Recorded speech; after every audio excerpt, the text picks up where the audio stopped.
I'm Dan Holt. It's amazing how many people are interested in these old workhorses of the past. We were really surprised the last weekend in July to find about 5 acres of cars parked to see the antique Powerland exposition, which is 1/4 mile east of the freeway at the Brooks exit, and that's 10 miles north of Salem, Oregon. Let's just spend a little time now looking at some of this old equipment. It may be a little crude, but it sure got the job done.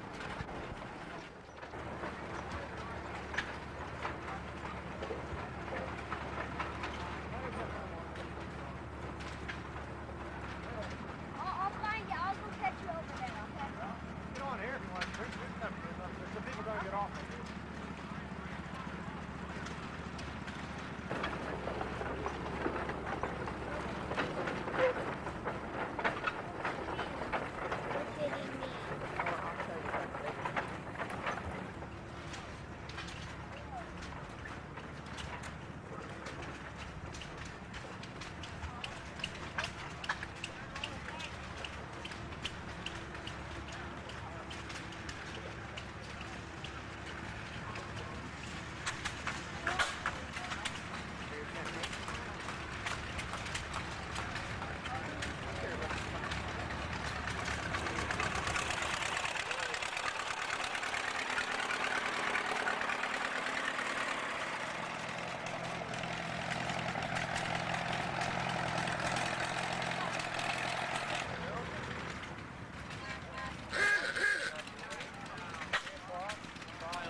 These old steam engines carry a lot of power. This one you see just coming up runs a sawmill here with enough power to cut the logs with.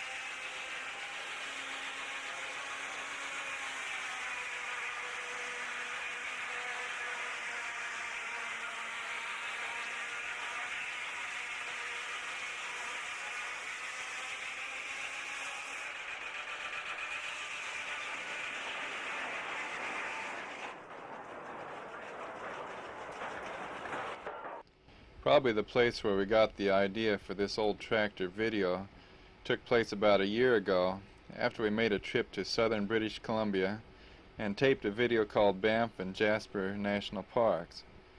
We visited 7 of the most beautiful parks in America.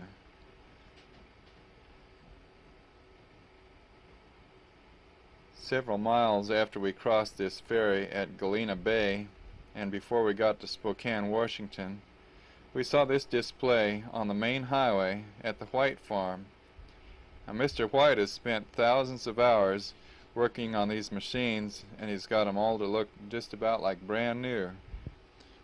This is one of the best displays I've seen of farm equipment.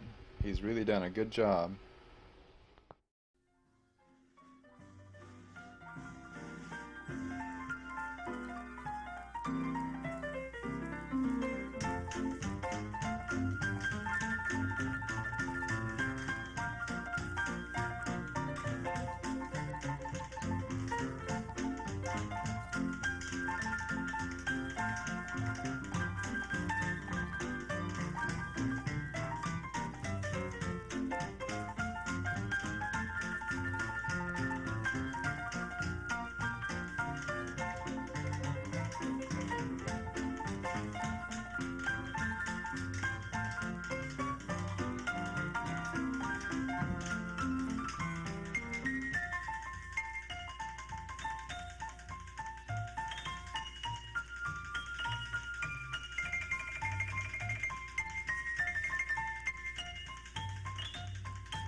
We only took a little time to get these pictures, and then we went on to record Ghost Towns of Oregon number 2. Some of Oregon's most interesting places are off the main roads, and these 2 videos of ghost towns show some of them. A few of the most unusual places on this trip are the Crack in the Ground over by Fort Rock, and the old Perpetual Geyser in the southern part of Oregon, and the 20-mile long huge Alvord Desert, which is all sand, over in the eastern part of Oregon.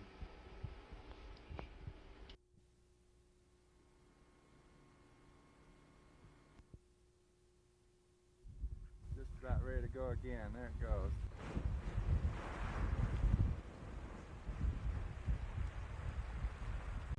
Now another good collection of John Deere equipment is at the DeMannet farm in Cresswell, Oregon.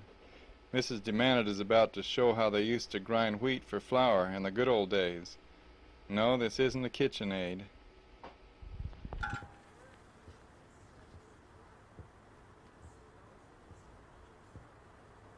Now this is what you have to go through if you're going to bake some bread. This is really old time, I can tell you.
I'm Harry DeMannet of Cresswell, Oregon, and this is a 1944 Model A John Deere. It's a 2 and 3 plow tractor, and it's in the process of being restored. I had the whole front framework here off, and it's all been cleaned around the block and painted, and now it's starting to go back together. But as you'll notice, from the clutch belt pulley on back, that's the way it was when I bought it, and that still all has to be restored. And of course, having the cylinder head redone, so you can see here the size of the pistons that were in it. They're 5.5 inches. Can you start it? Oh yeah. Oh, okay.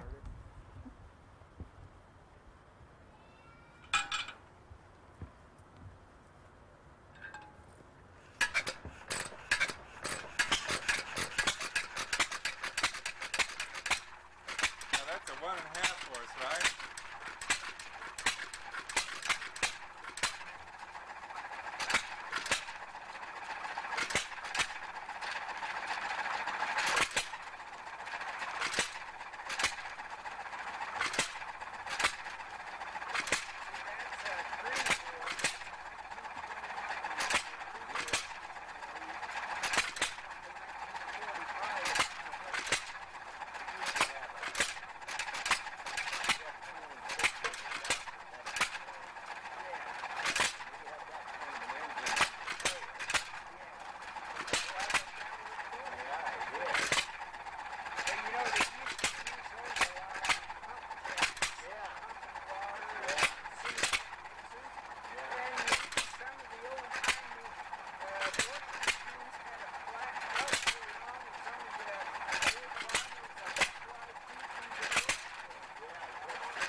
Okay, this is a 1929 Maytag Bush machine motor, and it's about a 2/3 horsepower engine, and that's what they use, the women use to wash their clothes with.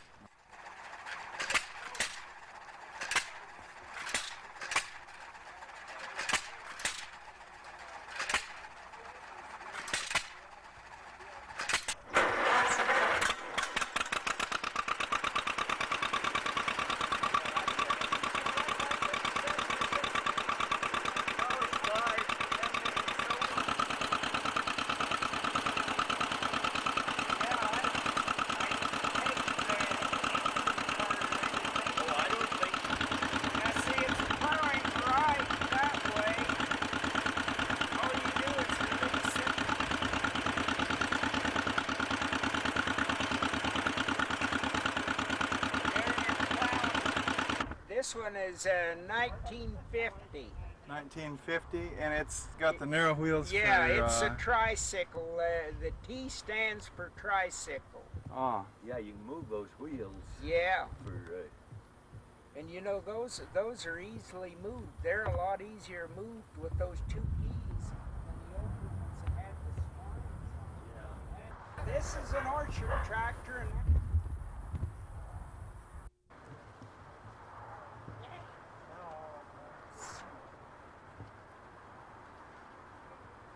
everything's down low so it won't drag on the tree yeah, branches. so it don't. Even the driver sits low. What year is that one? This is a 1944.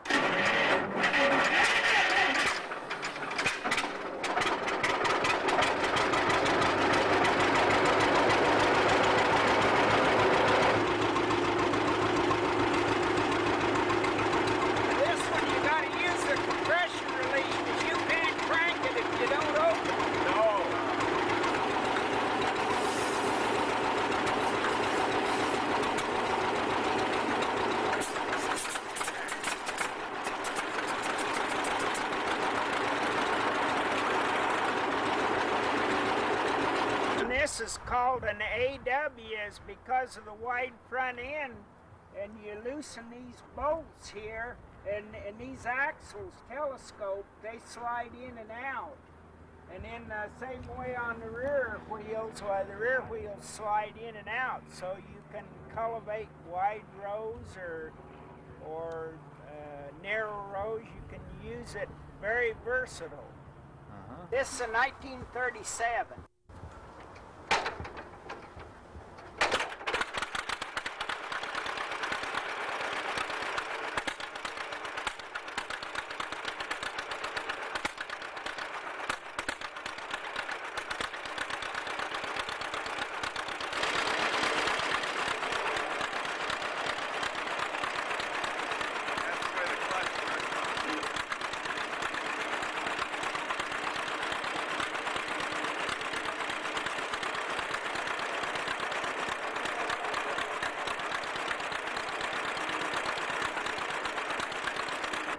Got a Wisconsin, what, about 3 horse? If he said it was a 4 horse. 4 horse. those are Yeah. good engines. Yeah, they are. This replaced these.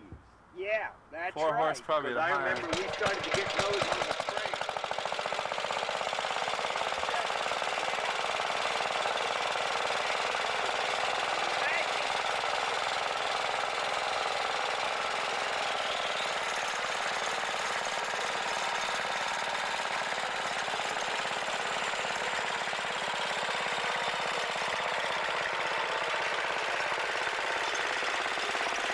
Has an igniter here instead of a spark plug, and every time the governor calls for added speed, why it opens a set of points in here, opens and closes them, and that makes a spark instead of the spark plug.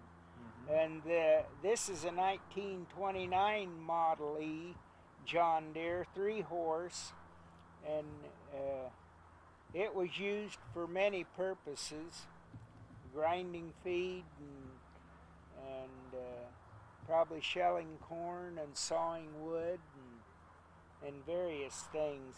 And as you notice here, The intake valve has nothing to open it, just the vacuum of the piston going back opens the intake, and while the engine is running, when it's not firing and it's just coasting waiting for the next fire, this rod here holds this exhaust valve open, so the engine is just freewheeling till it slows down and the governor calls for it to fire again.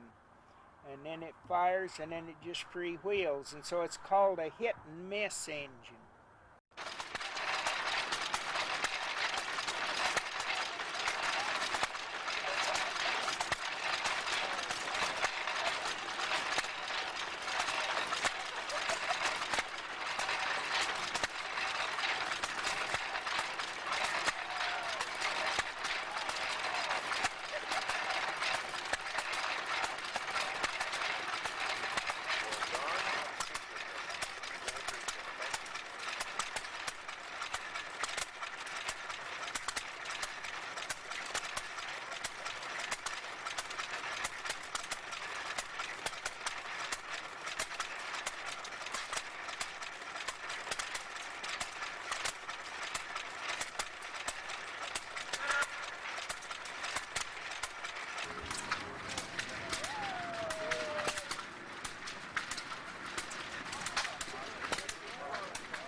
Another interesting thing at the Brooks Powerline Museum is before the combine was invented, they used to have a threshing crew and one of these threshing machines, and they had to feed it by a pitchfork.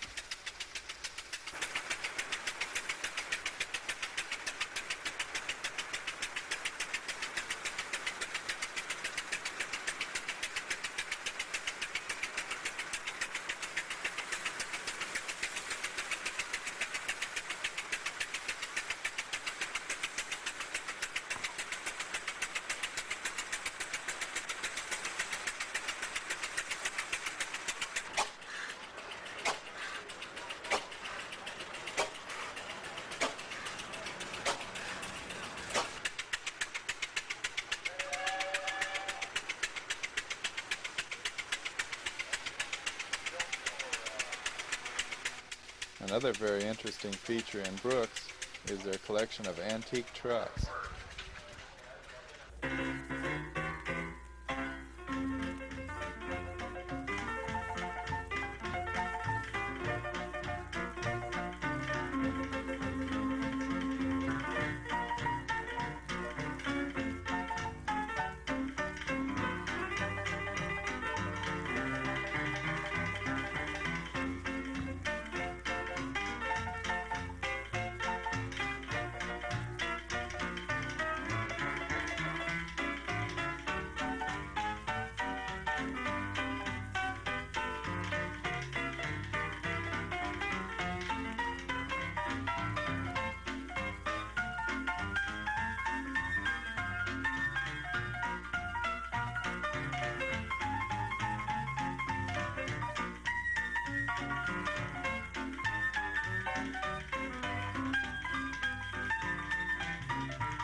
My, the time sure goes by fast when you're having fun.